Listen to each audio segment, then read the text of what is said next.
तो आइए दोस्तों, आज जानते हैं हम लोग ऑन, अपॉन और ओवर का यूज। ये तीन प्रीपोजिशन है। जैसा कि मैं रोज कहता हूं कि मैं आप लोगों के लिए कुछ नया लेकर आऊंगा, तो आज लाया हूं मैं तीन प्रीपोजिशन ऑन, अपॉन और ओवर का यूज। इसका यूज और इसका प्रयोग हम कहाँ पे करते हैं? यदि आप इंग्लिश बोलने के शौकीन हैं, आप ग्रेजुएशन कर रहे हैं या किसी एग्जाम की तैयारी कर रहे हैं, हाई स्कूल, इंटर कुछ भी कर रहे हैं, तो आपको इंग्लिश बोलने में या ग्रामर करने में या एग्जाम की तैयारी करने में ये तीन प्रीपोजिशन हर जगह प्रयोग की जाती है। तो इसको हम कहाँ कहाँ पे प्रयोग करते हैं, ये चीज जान लेते हैं। सबसे पहले इसका जान लेते हैं इन तीनों की हिंदी क्या होती है। इन तीनों की हिंदी होती है पर या फिर होती है के ऊपर। ठीक है, इन तीनों की हिंदी क्या होती है? पर या के ऊपर। लेकिन इन तीनों की कंडीशन अलग अलग है कि इनको हम कहां पे प्रयोग करेंगे, कहां पे यूज करेंगे, ये चीजें जानते हैं। तो सबसे पहले जान लेते हैं ऑन के बारे में। सबसे पहले जान लेते हैं ऑन के बारे में। तो ऑन के बारे में मैं बता दूं कि ऑन का प्रयोग हम कहां पे करेंगे। ऑन का प्रयोग जब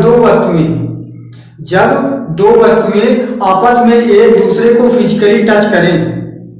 जब दो वस्तुएं आपस में एक दूसरे को फिजिकली टच करें या छुएं, तो वहां पे हम ऑन का प्रयोग करते हैं। तो एक एग्जांपल देकर के देख लेते हैं। जैसा कि मैं छत पर सो रहा था, तो क्या हो जाएगा? आई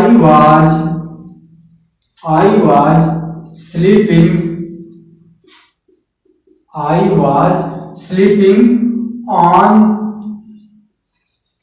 the roof। मैं छत पर सो रहा था। I was sleeping, मैं सो रहा था। कहां? छत पर। तो on the roof। तो यहां हम पर के लिए क्या लगाए हैं? ऑन लगाए हैं। तो यहां पर के लिए हम ऑन का प्रयोग किए हैं। एक अभी ना समझ में आया हो तो एक एग्जांपल और देख लेते हैं। जैसे इसी मार्कर को ले लो। जैसे कि ये मार्कर मेरे हाथ पर है, तो ये हाथ से मेरे टच है।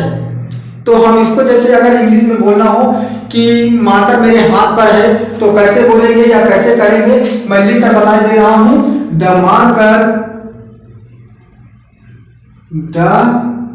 Marker is on my hand। Marker मेरे हाथ पर है। द मार्कर इज, जो मार्कर है कहां पर है? मेरे हाथ पर है, यानी कि मेरे हाथों से टच है। तो वहां पे पर के लिए हम यहाँ पे क्या लगाएंगे? ऑन लगाएंगे। तो यहाँ पे जैसे लगाए थे I was sleeping on the roof, मैं छत पर सो रहा था। ठीक है, तो मैं छत से यानी कि टच था, वहां पे एक दूसरे से छुआ हुआ था, तो वहां पे हम ऑन का प्रयोग लगाएंगे। जहां पर दो वस्तुएं आपस में एक दूसरे को टच कर रही हो, वहां पर हम पर के लिए क्या लगाएंगे? ऑन लगाएंगे। अब बात कर लेते हैं हम अपॉन की। तो अपॉन का यूज हम कहां पे करेंगे? देखो, जब दो वस्तुएं एक दूसरे के ऊपर होते हुए भी एक दूसरे को टच ना करें, तो वहां पे हम अपॉन का प्रयोग करेंगे। जैसे एक एग्जांपल देख लेते हैं। जैसे कि पंखा मेरे सर के ऊपर चल रहा है। द फैन इज चल रहा है, तो क्या हो जाएगा? Moving. The fan is moving upon my head. The fan is moving upon my head. पंखा मेरे सर के ऊपर चल रहा है। तो यहां के ऊपर, किसके ऊपर चल रहा है? सर के ऊपर। तो वहां पर हम क्या लगाएंगे? अपॉन लगाएंगे। के ऊपर के लिए हम यहाँ पे प्रयोग करेंगे अपॉन। एक और देख लेते हैं। जैसे अभी मैंने बताया मार्कर के लिए कि मार्कर मेरे हाथ पर है, तो अगर हम इसे उठा लें तो आप कहाँ है, मार्कर मेरे हाथ के ऊपर है।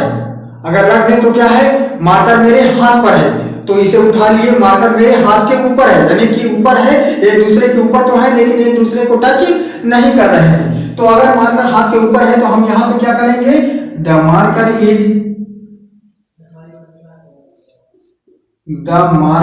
इज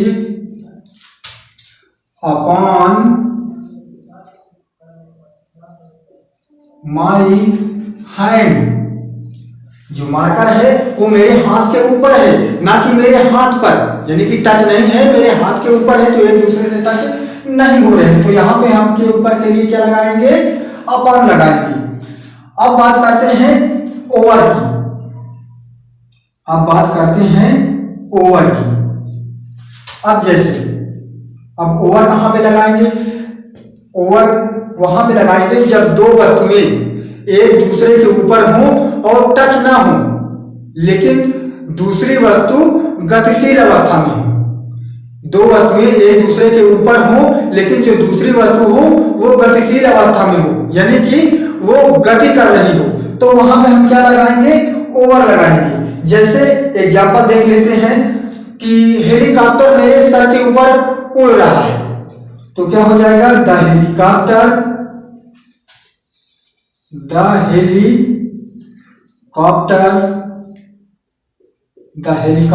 इज फ्लाइंग,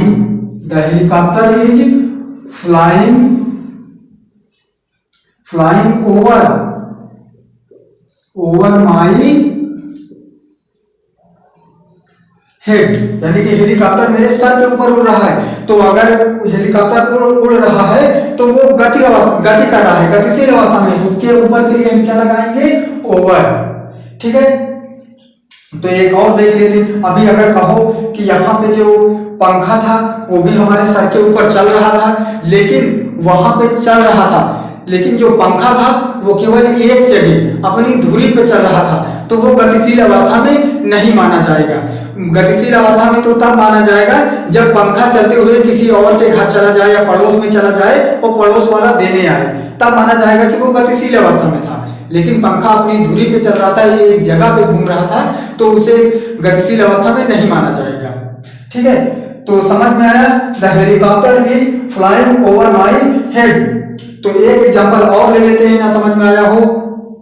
जैसे कह दिया जाए कि मधुमक्खियां मेरे सर के ऊपर भिनभिना रही थी, मधुमक्खियां मेरे सर के ऊपर भिनभिना रही थी, तो क्या हो जाएगा, द मधुमक्खियां की क्या होती है, बीज, the bees are buzzing. Buzzing का मतलब क्या होता है, भिनभिनाना। The bees are buzzing over माई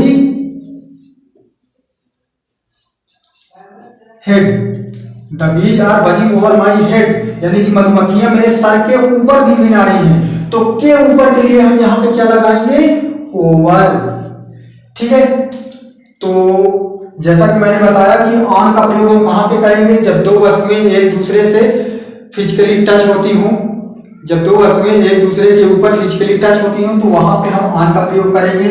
और अपॉन का प्रयोग कहाँ पे करेंगे, जब दो वस्तुएं एक दूसरे के ऊपर होते हुए भी एक दूसरे को टच ना करें, तो वहां पे हम अपॉन का प्रयोग करेंगे। ओवर का प्रयोग हम वहां पे करेंगे जब दो वस्तुएं एक दूसरे के ऊपर हों लेकिन दूसरी वस्तु गतिशील अवस्था में हो, यानी कि गति कर रही हो, तो वहां पे हम किसका प्रयोग करेंगे, ओवर का प्रयोग। तो उम्मीद करता हूं कि ये तीनों प्रीपोजिशन आप लोगों को समझ में आई होंगी।